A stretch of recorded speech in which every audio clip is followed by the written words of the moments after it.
आज का पहला पाठ प्रेरित चरित अध्याय 6 पद संख्याएं 1 से 7। उन्होंने पवित्र आत्मा से परिपूर्ण 7 व्यक्तियों को चुना। उन दिनों जब शिष्यों की संख्या बढ़ती जा रही थी तो यूनानी भाषियों ने इब्रानी भाषियों के विरोध यह शिकायत की कि रसद के दैनिक वितरण में उनकी विधवाओं की उपेक्षा हो रही है। इसीलिए बारों ने शिष्यों की सभा बुलाकर कहा, यह उचित नहीं है कि हम भोजन परोसने के लिए ईश्वर का वचन छोड़ दें। आप लोग अपने बीच में से पवित्र आत्मा से परिपूर्ण 7 बुद्धिमान तथा ईमानदार व्यक्तियों का चुनाव कर लीजिए। हम उन्हें इस कार्य के लिए नियुक्त करेंगे और हम लोग प्रार्थना और वचन की सेवा में लगे रहेंगे।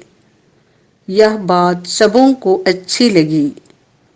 उन्होंने विश्वास तथा पवित्र आत्मा से परिपूर्ण स्तेफनुस के अतिरिक्त फिलिपुस, प्रोखोरुस, निकानोर, तिमोन, परमेनस और यहूदी धर्म में नवदीक्षित अंताकिया निवासी निकोलस को चुन लिया और उन्हें प्रेरितों के सामने उपस्थित किया।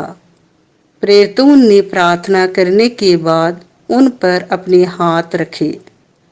ईश्वर का वचन फैलता गया। यरूशलेम में शिष्यों की संख्या बहुत अधिक बढ़ने लगी और बहुत से याजकों ने विश्वास की अधीनता स्वीकार की। यह प्रभु की वाणी है। संत यूहन्ना के अनुसार पवित्र सुसमाचार अध्याय 6 पद संख्याएं 16 से 21। शिष्यों ने यीशु को समुद्र पर चलता हुआ देखा। संध्या हो जाने पर शिष्य समुद्र के तट पर आए। वे नाव पर चढ़कर कफरनहूम की ओर समुद्र पार कर रहे थे।